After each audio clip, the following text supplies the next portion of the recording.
Fala galera, tudo bem com vocês? Sou o Igor Ribeiro, esse aqui é mais um vídeo do canal. No vídeo de hoje eu vou falar do último episódio da primeira e grandiosa temporada de Gen V, que foi caótica, com participações interessantes e o final para deixar a cabeça louquinha, como sempre. E antes de eu começar a falar tudo, que eu achei desse episódio mais um pouquinho, já se inscreva no canal, ative as notificações para receberem mais conteúdos. Curta e comenta bastante, me siga na minha rede social e vamos ao que interessa. Gente, esse episódio ele foi loucamente incrível, ele foi caótico quando ele precisou e foi tão necessário, desenvolver tantas coisas que às vezes é até difícil expressar em palavras o quão bom é ter uma série dessa, ainda mais com a temporada anterior de The Boys não tão assim, e ver esse gás retornando novamente e impulsionando para a quarta temporada, cara, tá demais. Esses ganchos aí foram incríveis. A duração ele é meio que me pegou um pouquinho porque eu fico um pouco cismado, mas como ele funciona como cliffhanger para a nova temporada, então foi mais que necessário, foi direto ao ponto, não ficou com tantas coisas assim. Me surpreendi com algumas coisas, mas ainda estou esperando respostas para certas lacunas de outras, mas enfim. Eu particularmente, assim, teve muitas mortes, a gente viu, mas eu senti que precisavam de uma morte um tanto mais relevante, ou seja, daquele nosso grupo, um personagem morrer, quase aconteceu, mas enfim, eu não vou postergar tudo isso. E o que eu mais achei bem interessante desse último episódio foi que ele traz a gente a uma alusão ali pro segundo episódio, onde temos os guardiões da Godot, e aqui meio que tudo se estrutura para finalizar dessa mesma forma.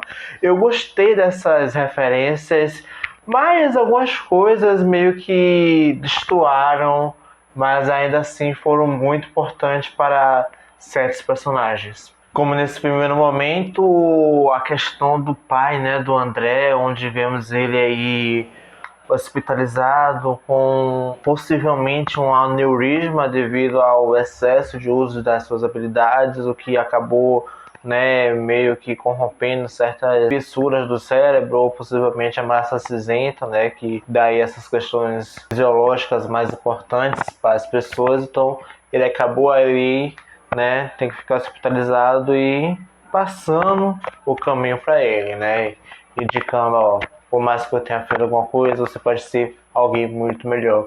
E a gente vê aí reforçando a questão dos trajes, do qual há uma pequena chance dele usar esse traje. E além desse legado familiar que ele vai ter que seguir, mas sendo ele mesmo, ainda tem a questão de que é uma coisa hereditária, ou seja, o pai está sofrendo agora, então o filho já está sofrendo bem antes, porque não está se cuidando direito. Então agora tem outros trabalhos psicológicos, que foi um ponto também bem interessante nesse episódio, a questão psicológica dos personagens, como eles lidam com essa questão enquanto eles estão lidando, não só como ser jovem adulto, mas também como ser um super que, na verdade, era só um produto que tem que servir e não ser eles mesmos. Ou seja, por mais que a Mary tenta ser a heroína e tal, não tem como. O mundo que eles vivem é praticamente todo corrompido. Como é que ela vai fazer alguma coisa, vai se tornar algo melhor, sendo que não tem nenhuma chance dela ser dessa forma. Então eu achei bem interessante a gente trabalhar nessas nuances dos personagens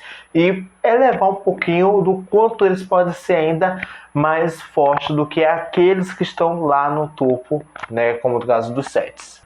Aqui, gente, eu amo essa referência aos X-Men, apesar de o Gen V ser uma paródia das HQs, que é particularmente atrelada aí aos X-Men. Mas, cara, eu nunca pensei que a gente literalmente viveria novamente X-Men confronto final. Eu juro, eu não esperava tantas referências a todo momento assim. A gente vê a nossa Kate como a nossa Magneto, impulsionando, reforçando suas ideias, seus ideais, que tem que matar os humanos porque eles querem nos matar, isso, aquilo, outro.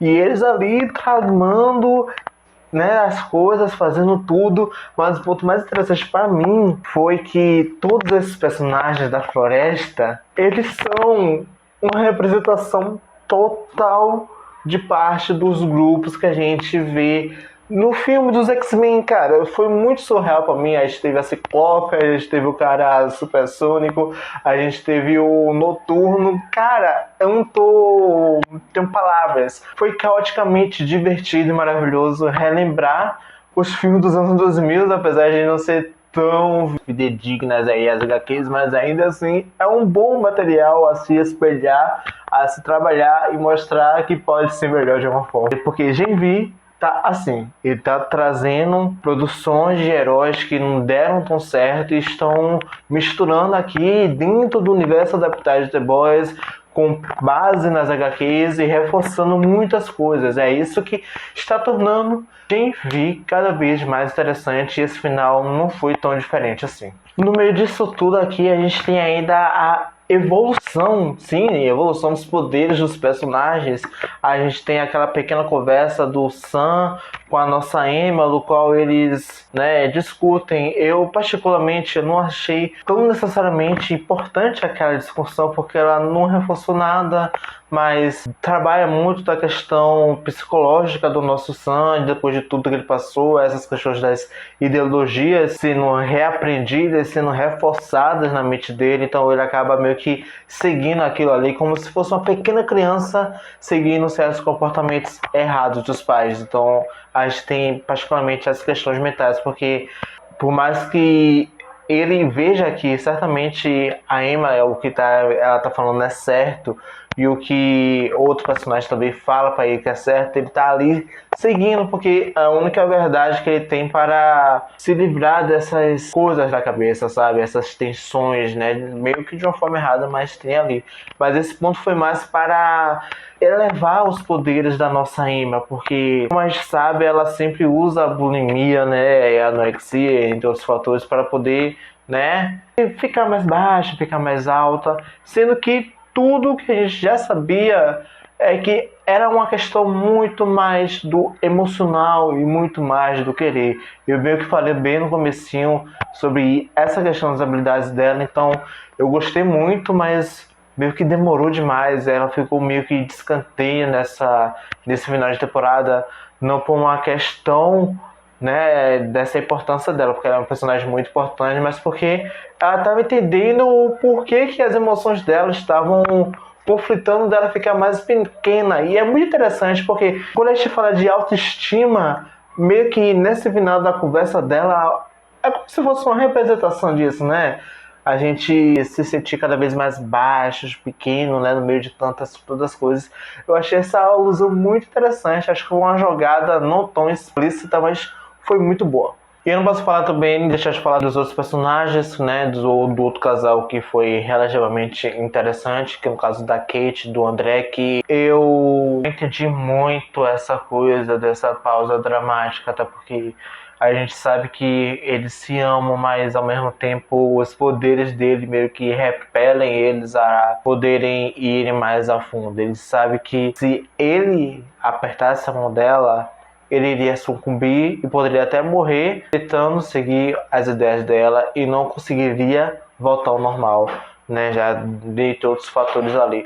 Então eu acho que foi um casal que não funcionou. A série já mostrou claro isso, e que particularmente no final um vai matar o outro de alguma forma nessa segunda temporada, porque é quase um indício disso, porque tudo que aconteceu nesse final reforça de que o mal sempre prevalece, mas o bem sempre vai ter uma chance de mostrar o porquê que eles são do bem e fazer a coisa certa. Eu acho que no final a Kate pode fazer também, mas aí é uma coisa à parte. O ponto mais importante de Gen V, que é a escolha de quem vai entregar no set. Eu de verdade, eu achei essas participações um tanto mais desnecessárias.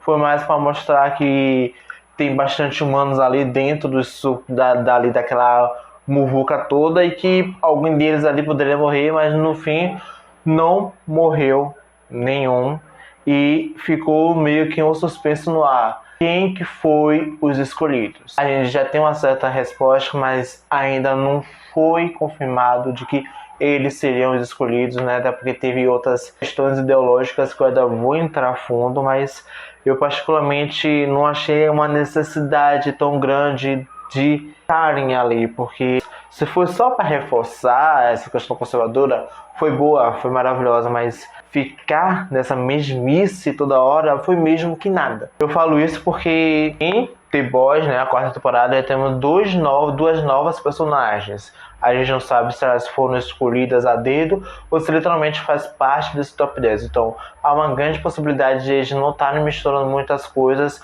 em questão do top 10, né? Ainda mais numa questão aí envolvendo o Sam. Então, há uma grande chance de eles não dar asa à sorte, botando a Kate e o Sam, que foram os grandes problemas dessa série toda, para serem os escolhidos. Então, há uma pequena chance de não serem eles, apesar de ficar subentendido. Então, é só esperar uma resposta aí no começo da quarta temporada. E o ponto mais incrível para mim desse episódio foi que a Vogue, ela não precisa do vírus. E que bom que mostraram isso, porque eu já tava ficando maluco, porque no começo das HQs, do arco das HQs dos He-Mans, a gente tem essa questão deles terem um produto capaz de matar os Surpers, e aqui foi usado, porque praticamente o urânio refinado misturado com o som supersônico capaz de explodir a cabeça de todos os Supers, mas para isso eles têm que estar injetado dentro deles uma pequena poçãozinha para ser o suficiente de apertar ali e explodir. Isso foi maravilhoso. Obrigado, Senhor, de eles trazerem isso à tona, porque o vírus, de alguma forma, ele vai ficar meio que na escondida, na encolha, ou seja, a Vogue e os Supers grandão nunca vão saber da existência desse vírus, a não ser que alguém do GV fale, mas fora isso, é algo particularmente, sabe, da vantagem dos rapazes e também da própria Neuma, de certa forma. Então, isso que eu mais gostei desse final, de trazerem essas questões. E agora vamos para o confronto final. Gente, cara, pra mim esse final só foi para escancarar de uma vez por todas que a Mary merece o protagonismo que ela tem. Só isso. E a escolha da Neuma perante ela tem fundamento. Não é só uma questão de ensinar. É como eu falei antes, ela quer uma discípula, ela quer uma substituta e ela quer aprender ainda mais com a própria Mary a usar seus próprios poderes e evoluir de alguma forma. Ou seja, ao mesmo tempo que ela ensina alguma coisa, a Mary vai evoluindo cada vez mais. E aqui mostra que ela é uma potência, gente. É sério, bizarro demais essa questão de usar o sangue como arma e elevar ao máximo, cara. Sério, sinceramente, foi quase que um poema. Eu, assim, particularmente, não tava curtindo o casal Jordan com a Mary, mas meio que no final eu achei muito necessário aquele beijo, gente. Eu tava muito precisando. E esse suspense, essa pausa dramática foi a pior coisa da minha vida, porque eu sabia que ia dar merda no momento que aquele senhor levantou e eles ficaram dando um sorriso. Mas eu não esperava que a Raquete, a tal pessoa que ia fazer a tal merda. E é muito interessante esse momento, porque a Neuma, ela tem a cabeça como seu alvo favorito. E aqui a gente vê que ela precisa de um direcionamento, só que ela não usa a mão, mas a Mary usa, e ao usar, ela potencializa ao máximo. E isso é muito incrível, porque a gente, ao ver essa cena, pelo menos particularmente para mim que li as HQs, eu acho isso incrível, porque temos uma pequena possibilidade de termos os Cybers, os Supers cibernéticos, que vão atacar de alguma forma os rapazes. E a Kate particularmente vai ser uma das primeiras a se tornar cibernética, pelo o meu ponto de vista. Mas tudo pode ser mudado, mas pela construção ali dessa explosão da mão dela ali, foi uma das melhores coisas, porque a Kate mereceu, por mais que a gente relativize algumas questões ali, mas ela mereceu. E, gente, que participação é essa do Capitão Pátria? Sério, eu ainda tô aqui assimilando que esse FDP apareceu nesse final de temporada só para reforçar suas ideologias e deu um negócio na Mary, por causa disso. Foi a coisa mais patética, a participação mais furreca de todos os tempos. Não havia uma necessidade, sério, particularmente falando, não havia uma necessidade daquilo, mas eles quiseram colocar para criar uma conexão, mas mesmo assim foi algo absurdamente desnecessário. Aquilo ali deu um gancho, mas foi ruim. Eu tenho que falar pra vocês que foi ruim, porque realmente não tem palavras, gente, sério, falta palavras para descrever. E isso reforçou ainda mais a importância da Mary, porque ela sobreviveu ao laser do Capitão Pátria. Sério, quase sofri nenhum dano, só uma questão de realmente reposição sanguínea. E esse final me deixa maluco, sabe? Porque ela me remete muito a Super Escola de Heróis. Não sei se é particularmente esse nome, mas a gente tem Super Escola de Heróis. Quando a gente vê aquele final ali, onde aqueles vilões entram no compartimento, praticamente se importam, a gente não pode usar suas habilidades, né? Então a gente tem certas respostas e também de que o Jordan preferiu ficar menina do que ficar menino para não ter tantas coisas e, né, eles dão um certo controle no chabisco do cara. Pra mim foi isso. E uma coisa muito interessante sobre essa questão, né, dessa referência, é que a floresta ela não foi exposta, mas ela não existe mais. Ela só foi a ponta do iceberg. Eu amo essa palavra porque ela funciona muito em muitas coisas aqui que eu falo.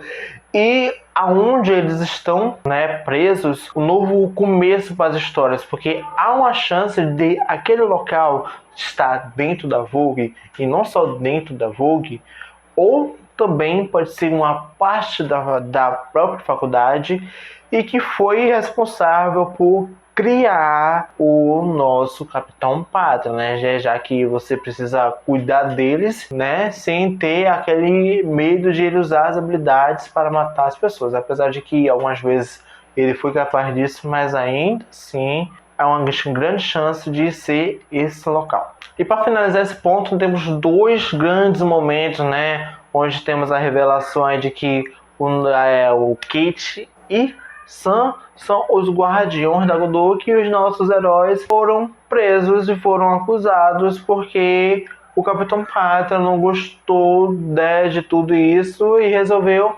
mandar nas coisas, e tudo aconteceu, e a mídia meio que reforça todas essas questões, ou seja, a mídia não é nem benevolente, é só mais um problema do que uma solução. Assim, eu não esperava que certo personagem ia aparecer na cena pós-créditos. Eu sabia que ia ter uma cena pós-créditos, mas não sabia que ia ser com esse personagem, até porque ele confirma de que ele é a pessoa que estava no telefone com a Mallory. E que agora ele está tentando achar um jeito de encontrar respostas sobre o vírus e como ele pode ser refinado e o que ele pode fazer ou não fazer para poder encontrar um jeito de matar o Capitão Pátria e toda a espécie super. É praticamente isso. E uma coisa muito interessante nessa participação do Billy Bruto é porque ela reforça uma narrativa da série em si, nesse universo adaptado, mas ao mesmo tempo ela reforça que certas linhas das HQs perante ao que vai acontecer com os Supers e também com o próprio Billy Bruto estão se confirmando. Eu não vou dar muito spoiler sobre isso porque é algo que pode não suprir essas expectativas de não ser tão bom, apesar de que o universo adaptado está melhorando muitas coisas, mas como isso tudo vai terminar e se vai ser melhor ou não, vai depender dos roteiristas e da própria produção em si, então não dá para falar como é nas HQs, sem ter um certo aperitivo do que vai por vir aí nesse grande futuro de The Boys. Eu trouxe aqui algumas teorias, sim, eu trouxe teorias porque eu sou o louco das teorias, e a primeira delas é que esses personagens, nossos sobreviventes, né, de certa forma, vão conseguir fugir.